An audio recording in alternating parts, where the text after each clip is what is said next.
महानगरपालिकेच्या माजी महापौर आणि ज्येष्ठ नेत्या विशाखा राऊत यांचं जात प्रमाणपत्र अपात्र ठरवत त्यांचं नगरसेवक पद रद्द करण्यात आलं। या निर्णयावरून आता राजकीय वातावरण तापलं असून उभाटा शिवसेना नेत्या सुषमा अंधारे यांनी या कारवाईवर गंभीर आरोप केलेत। विशाखा राऊत यांचं नगरसेवक पद ठरवून रद्द करण्यात आल्याचा आरोप सुषमा अंधारे यांनी केलाय। त्यांचं पद रद्द का केलं गेलं हे न कळण्याइतकं आम्ही दूधखुळे नाही असं म्हणत त्यांनी कारवाईवर सवाल उपस्थित केले। ठाकरे आणि मातोश्रीला साथ देण्याची किंमत आपण सगळे चुकवत असल्याचंही अंधारे यांनी म्हटलंय। मात्र त्याबद्दल कोणताही पश्चाताप नसल्याचं त्यांनी स्पष्ट केलं। आम्ही गद्दारांच्या रांगेत नाही याचा आम्हाला अभिमान आहे असं म्हणत सुषमा अंधारे यांनी पक्षाच्या भूमिकेवर ठाम असल्याचं स्पष्ट केलंय। दरम्यान विशाखा राऊत यांचं नगरसेवक पद रद्द करण्याच्या निर्णयावरून आता आगामी काळात ठाकरे गटाकडून आणखीन काय प्रतिक्रिया येतात याकडे राजकीय वर्तुळाचं लक्ष लागलंय। शिवसेना युबीटीच्या नेत्या विशाखाताई यांचं नगरसेवक पद रद्द झाल्याची बातमी कदाचित आपल्यापर्यंत पोहोचत असेल, पण याची जरा दुसरी बाजू मी सांगितली पाहिजे। विशाखाताई पहिल्यांदा निवडणूक लढवत नाहीये। विशाखाताईंनी याआधी मुंबई महापालिकेची निवडणूक अनेक वेळा लढवलेली आहे आणि त्या अनेक वेळा निवडणूक जिंकून मुंबई महापालिकेत नगरसेविका म्हणून कार्यरत राहिल्या आहेत।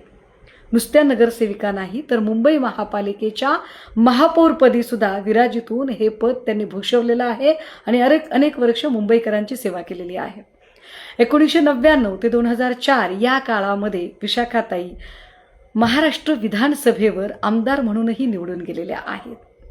थोडक्यात काय तर विशाखाताईंनी पहिल्यांदा निवडणूक लढवलेली नाही।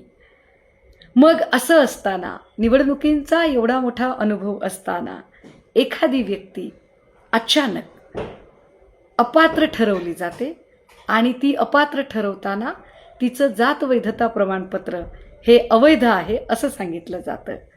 याचा अर्थ न कळण्या इतके आम्ही दूधखुळे आहोत का?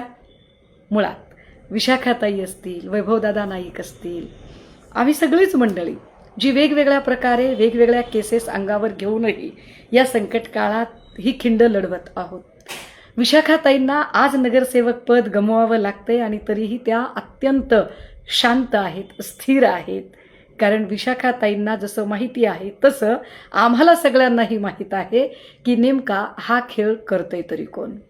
सत्तेचा अमरपट्टा घेऊन कुणीही इथे जन्माला आलेला नाही। सत्ता आज आहे तर उद्या नाही। त्यामुळे ज्यांनी या सगळ्यांमध्ये एक षडयंत्राचं राजकारण केलंय त्या सगळ्यांची बैजवार यादी, नावं, पक्ष, घटनाक्रम हे फार व्यवस्थित आम्हाला माहीत आहे, ते कळतंय आणि त्यावर निश्चितपणे आम्ही वेळ आल्यावर बोलत राहू।